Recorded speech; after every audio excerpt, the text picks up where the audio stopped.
ये कहानी है एक हिरन की जिसे कि बहुत जोरों की प्यास लगी थी और वो पानी के लिए एक जंगल में भटक रही थी, लेकिन उसे दूर दूर तक कहीं भी पानी नजर नहीं आ रही थी। हिरन को पानी की इतनी प्यास लगी थी कि अगर उसे कुछ और देर तक पानी नहीं मिलती तो शायद वो अपना दम भी तोड़ देती, और इसीलिए पानी ढूंढने के अलावा उसके पास और दूसरा कोई विकल्प नहीं था।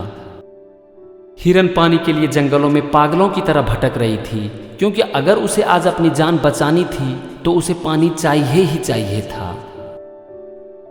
अंत में हिरन की मेहनत रंग लाई और उसे जंगल में पानी की एक तालाब नजर आई।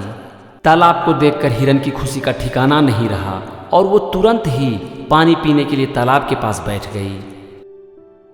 पानी पीने के लिए हिरन जैसे ही तालाब के पास बैठती है, उसका ध्यान उसकी दाहिने तरफ पड़ता है और वहां पर उसे एक शेर नजर आता है।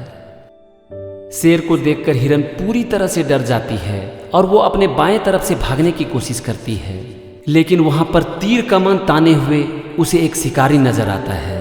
अब हिरन पीछे की तरफ से भागने की कोशिश करती है, लेकिन उसकी किस्मत देखिए, उसके पीछे उसे आग लगी हुई नजर आती है जो कि धीरे धीरे उसकी तरफ बढ़ रही है।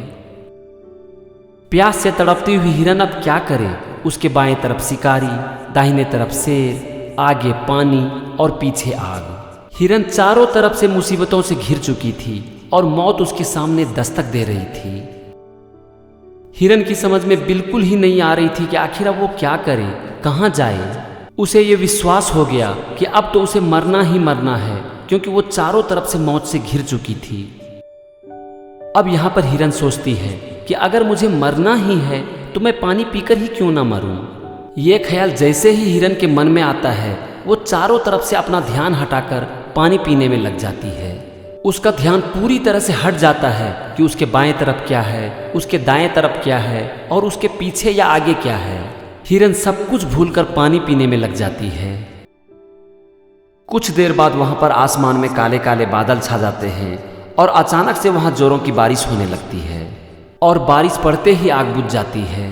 लेकिन अब हिरन का ध्यान अपने चारों तरफ से हटकर सिर्फ पानी पीने में लगा हुआ था और उसे पता तक नहीं चला कि बारिश हो रही है और आग बुझ चुकी है, और अगर वो चाहे तो अपने पीछे से भाग भी सकती है।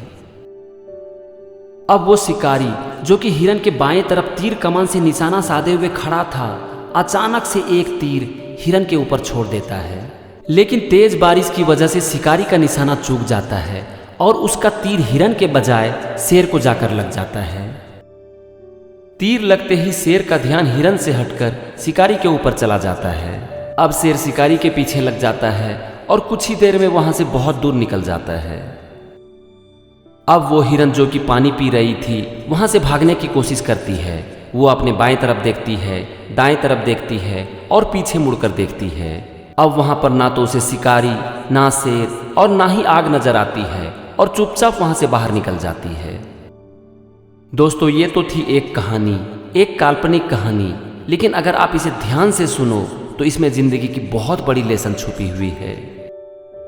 इस दुनिया में हर इंसान की जिंदगी एक हिरन की तरह ही है, जिसके कुछ सपने होते हैं, कुछ अरमान होते हैं, जिंदगी में कुछ करना चाहता है, आगे बढ़ना चाहता है, लेकिन हम जैसे ही कुछ करने के लिए सोचते हैं, आगे बढ़ते हैं, तो हमारे सामने एक नहीं हजार चुनौतियां आकर खड़ी हो जाती है। जैसे कि इस कहानी में हिरन की जिंदगी में आई शेर, शिकारी और आग की तरह। लेकिन इस कहानी में आपने देखा कि इतनी मुसीबतों के बावजूद भी हिरन ने पानी पीना नहीं छोड़ा। क्यों? क्योंकि उसे पता था कि अगर वो पानी नहीं पीती है तो वो मर भी सकती है। यहाँ पर पानी पीना हिरन का गोल नहीं, उसके लिए जीने मरने का प्रश्न था। मतलब कि हिरन को हर हालत में पानी चाहिए ही चाहिए था। सोचो क्या हो अगर हमारा जो भी सपना है, जो भी हमारा लक्ष्य है, वो हिरन की इस पानी की तरह हो। जिस तरह से हिरन को पानी की जरूरत थी, ठीक उसी तरह हमारी भी जिंदगी का जो लक्ष्य है वो हमारी जरूरत बन जाए। अब यहाँ पर अगर हमारे रास्ते में हजार चुनौतियां आकर भी खड़ी हो जाती है, इस कहानी की शेर, शिकारी और आग की तरह, तब भी क्या हम रुकेंगे? नहीं दोस्त, हमें दुनिया की कोई भी ताकत रोक नहीं सकती है। और कहते हैं कि अगर हमारा इरादा नेक होता है, हम जी जान से अपने सपने को पूरा करने के लिए मेहनत करते हैं, तो इस ब्रह्मांड की सारी शक्ति एक साथ होकर हमारे सपने को पूरा करने में हमारी मदद करती है, जैसा कि इस कहानी में हिरन की मदद की। तो फ्रेंड्स, आप मेरी इस बात को हमेशा याद रखना कि अगर आप जिंदगी में सचमुच में कुछ करना चाहते हो, आपका इरादा नेक है और उस काम को करने के लिए आप जी जान से मेहनत करते हो, तो एक दिन आप जरूर जीतोगे, क्योंकि उस दिन किसी और का नहीं, स्वयं ऊपर वाले का हाथ ही आपके सर पर होता है। और जब उनका हाथ आपके सर पर होता है तो इस ब्रह्मांड की सारी शक्ति एक साथ होकर आपकी मदद करती है। Thank you and wish you all the best.